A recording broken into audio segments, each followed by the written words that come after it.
Olá pessoal, eu sou Thiago Goulart, jornalista do blog Valor Educação.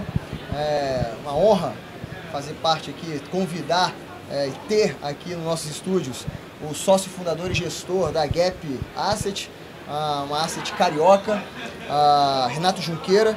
E a ideia nossa aqui é justamente bater um papo, falar um pouquinho sobre a casa, um pouco da gestão do fundo, o racional, a estratégia, para que quem está nos assistindo possa conhecer ainda melhor.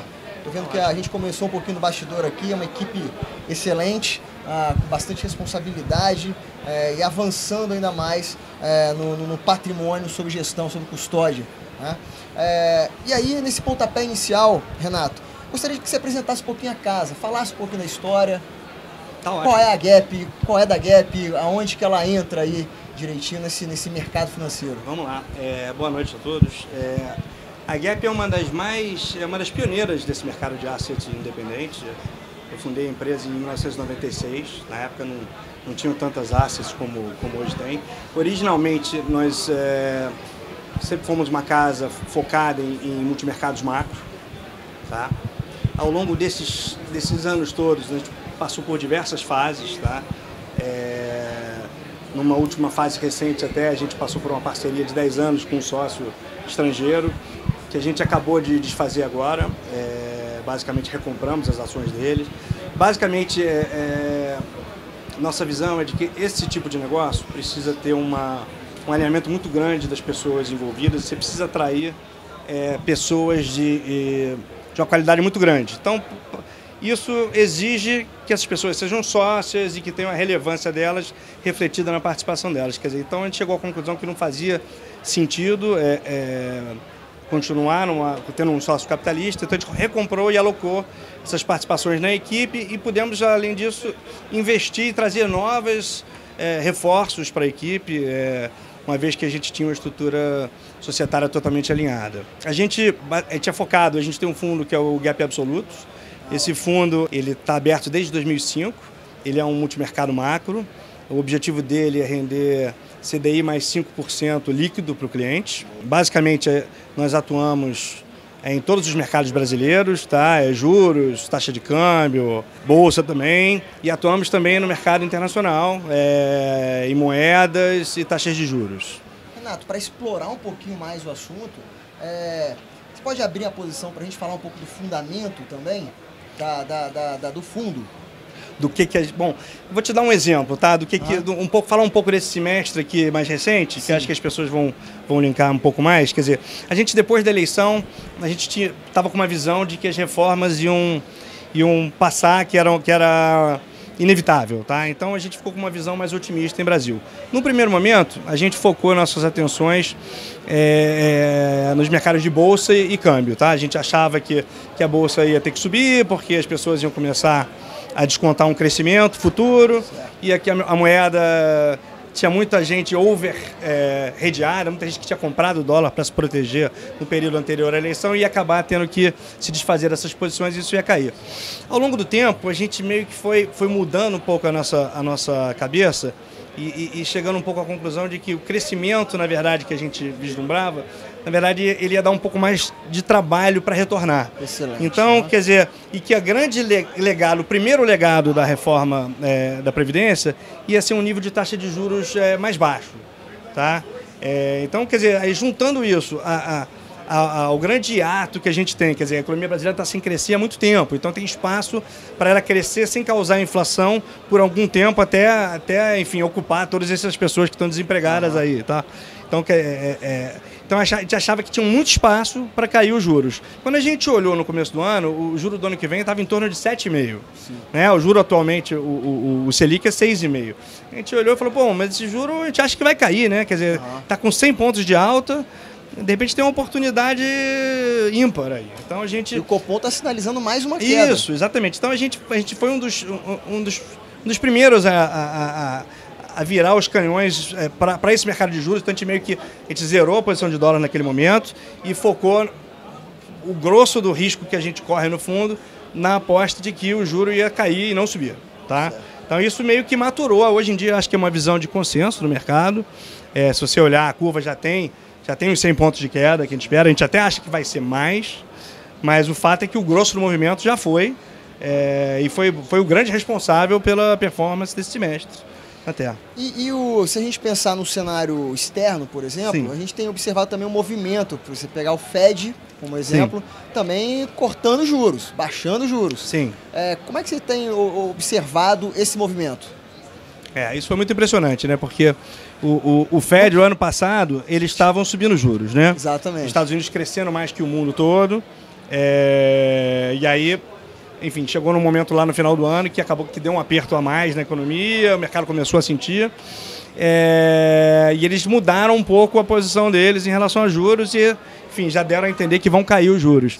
É uma coisa interessante, tá? Até voltando um pouco ao gancho que eu estava falando da posição de dólar, que a gente desistiu, quer dizer, quando você vende dólar contra real aqui no Brasil, você está apostando que o real vai se valorizar, mas você também está apostando que, de uma certa forma, que o dólar no mundo vai andar um pouco menos, tá? E o que aconteceu nesse primeiro semestre não foi isso, quer dizer, apesar do Fed estar com uma postura mais de queda de juros, o mundo acabou crescendo menos na margem. Então, o diferencial de crescimento entre os Estados Unidos e o resto do mundo acabou não diminuindo, né? Então, o dólar continuou forte. A gente acha que para frente isso deveria acabar acontecendo, tá? Porque os Estados Unidos têm uma posição que a gente chama de twin deficits, né? Que é o somatório do déficit fiscal com o déficit de transações correntes, que é muito alto, tá?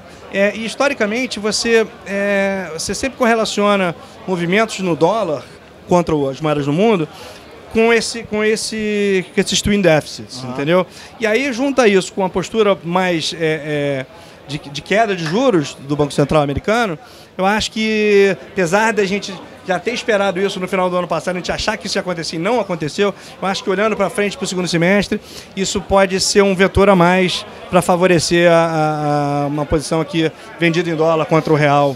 Entendeu? Então acho que a gente está olhando isso também. Agora. Renato, e assim, mantendo ainda o nosso papo aqui no cenário externo, como é que você tem visto essa hora aproximação, hora afastamento, Estados Unidos e China, o trade war, por exemplo, os reflexos disso para a gente, ou reflexos disso na economia mundial? Sim. Eu acho que acho que é o grande assunto, né, desse semestre. Na verdade, você tinha um status quo de como se fazia negócio no mundo, né, que vem de anos.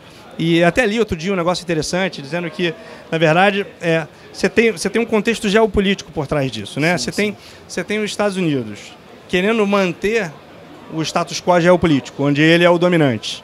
E você tem a China querendo avançar no geopolítico e aumentar a área de influência dela, mas para isso ela precisa manter o status quo econômico, que é os acordos comerciais e organizações multilaterais, tudo sendo respeitado. E alguma coisa chega, tem uns conflitos. Você está tendo um embate aí. Eu acho... Enfim, os Estados Unidos, de uma certa forma, tem um que eles chamam de moral high ground, né? Que eles têm alguma razão, tá? Eles tributam menos os produtos que são importados para lá. Quem vai fazer negócio nos Estados Unidos tem condições sempre mais favoráveis. Então, o ponto moral, o ponto ético deles é um ponto, acho que faz sentido. Então, eles conseguirem avançar nisso aí. Mas, a maneira como esse negócio é feito, entendeu? É difícil, né? A impressão que dá é que é uma coisa que vai estar aí por algum tempo, entendeu? Nós vamos ter uma data definitiva para acabar, ciclos, né? de retração dessa globalização, aí a economia vai sentir, a gente vai ter ciclos de pessoal menos agressivo, então acho que é uma coisa que a gente vai ter que conviver aí por algum tempo, entendeu? Aí resolve a China, depois vira para a Europa lá e vai tentar ganhar um espaço na Europa. Acho que é uma dinâmica muito do Trump também, né? Sim. Então é a coisa nova que ele trouxe aí no momento que ele assumiu. Falando assim, nessa perspectiva também, a gente teve recentemente o G20. Sim. E aí teve uma sinalização interessante ali, que foi de uma possível parceria, né? O ministro da Economia, o Paulo Guedes, mencionou isso agora há pouco, falando dessa oportunidade que existe da aliança, né, de uma parceria entre Mercosul e União Europeia. Sim. Como é que se reflete isso também? Há um reflexo bom observando as companhias brasileiras, por exemplo, o setor de exportação? Olha, eu acho que não é um reflexo instantâneo na quantidade de negócio que a gente vai fazer. Mas é uma perspectiva excelente, né? Porque o Brasil é um país fechado. Um dos mais, aliás, diga-se de passagem, um dos mais fechados do mundo. Sim, dos mais fechados do mundo. Então, essa sinalização e mesmo essa abertura, esse acordo com a Europa, é um acordo que você vai ter um phasing in, né? Quer dizer, você vai diminuir tarifa aos poucos, né? Até o que o Paulo Guedes falou, né? A economia não está preparada para abertura de supetão, né? Então, vai fazendo aos poucos, você sinaliza para os agentes que ao longo dos anos você vai tendo cada vez mais abertura. Acho que é inequívoco que é bom para a economia como um todo, né? No momento que você tem uma economia aberta, o que vale a pena produzir aqui, você produz. O que não vale, você importa. Então, quer dizer, você aloca capital de uma forma mais eficiente. Acho que o grande ganho acho que é o fato dessa sinalização mais liberal, mais, entendeu?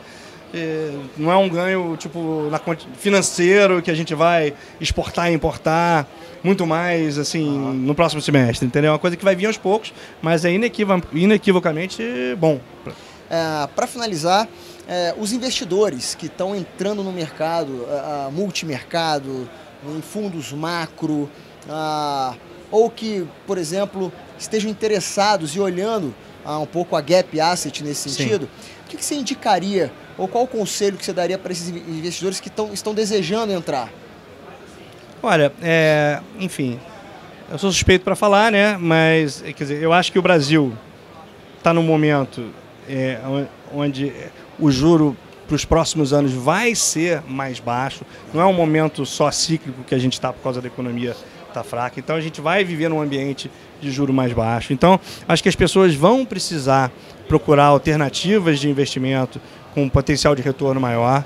Então acho que o conselho é você fazer a sua pesquisa, checar o histórico das casas que você vai investir, procurar um assessor qualificado para te assessorar. Eu acho que é por aí, quer dizer, ter cuidado nessa alocação, afinal de contas é o teu patrimônio, acho que diversificar seus investimentos, enfim, mas acho que é inequívoco que as pessoas vão precisar correr um pouco mais de risco para buscar um retorno um pouco maior. Então, no momento que você faz isso, tem que fazer isso com cuidado, de uma forma diligente, entendeu? E, enfim, procurar não só a rentabilidade dos últimos 3, 4 meses, procurar o histórico consistente, entendeu? Acho que como é que esses gestores se comportaram ao longo das crises, entendeu? O mundo teve diversas crises nos últimos 20 anos. Então, acho que são informações que você pode ir juntando, entendeu? E facilita a avaliação final, né?